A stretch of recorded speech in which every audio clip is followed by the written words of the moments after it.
Most people don't retire on the day they picked. They retire on the day life picks for them.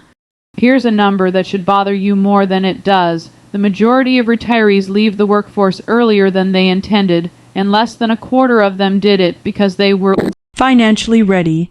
The rest got pushed, a layoff, a diagnosis, a parent who suddenly needed full-time care.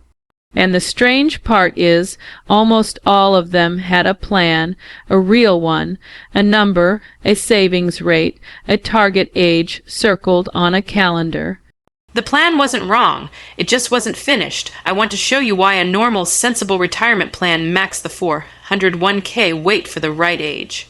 Trust a standard withdrawal rule can still leave you exposed, not because the math is bad, because the math assumes something that isn't guaranteed, that you get to choose when the plan starts.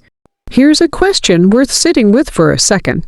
If your job, your health, or your family situation forced your hand 5 years earlier than you expected, would your plan survive that, or would it just be a spreadsheet that stopped being true? Let's talk about why that gap exists, because it isn't random. It comes from 3 things stacking on top of each other, all landing in the same narrow window. The first is timing. Multiple long, running surveys from retirement research groups that track this every year find the same pattern again and again. People expect to retire around their mid-60s. On average, they actually stop working a few years earlier than that. Health problems and job disruptions show up far more often as the real reason than I saved enough and chose to leave. That's not a footnote. That's the median outcome. The second is the coverage gap. If you leave the workforce before Medicare eligibility, you're paying for your own health insurance out of pocket. And after recent changes to marketplace subsidy support, that cost is no longer.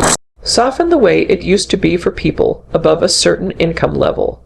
For a lot of early exits, that can mean well over $1,000 a month per person before a single doctor's visit. Multiply that by 2 or 3 years, and you've quietly created a 5-figure hole in a plan that never accounted for it. The scariest costs are never the ones you saw coming. The third is Social Security, and this one is permanent. Claim early, and the monthly benefit is locked in at a lower number for the rest of your life. Wait past full retirement age, and each additional year adds a meaningful, guaranteed increase, one of the only guaranteed increases left in personal finance. Most people treat this like a scheduling choice. It's not. It's one of the biggest income decisions you'll ever make, and it's usually made under pressure, not with a plan. Now stack a 4th thing on top of the first 3, lost compounding time. Every year you're forced out early isn't just a year of lost contributions. It's a year your existing balance doesn't get to grow either. On a moderate portfolio, 5 fewer years of growth can mean 6 figures of difference by the time you actually need the money. That's not a rounding error. That's the difference between a comfortable stretch and a tight one for the rest of retirement. Here's why this hits one group harder than most. Generation X, roughly the cohort in their late 40s to late 50s right now, largely missed out on traditional pensions, entered the workforce right as automatic retirement enrollment was still new, and has weathered multiple major market shocks along the way. Independent research on retirement readiness consistently ranks this group as carrying one of the largest gaps between what they expect to have saved and what they'll actually need. And there's a structural deadline sitting underneath all of this.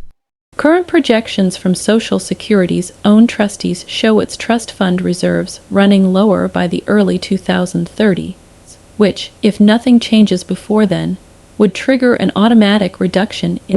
The benefits actually paid out. The people most exposed to that timeline are the same people already carrying the largest savings gap. That's not a coincidence worth ignoring. Hope is not a withdrawal strategy. There's an entire school of thought that says, don't worry, it always gets fixed before the deadline hits. Maybe, but it usually works out, isn't a plan. It's a bet you're making with your own retirement.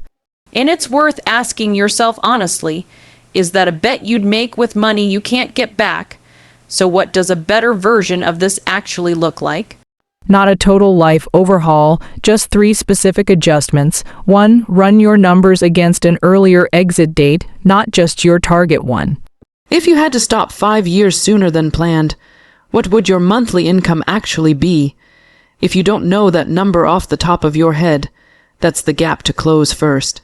Do build a small, dedicated healthcare bridge fund now, even a modest monthly amount, specifically earmarked for the years before you're eligible for public coverage. It won't cover everything. It will cover the shock.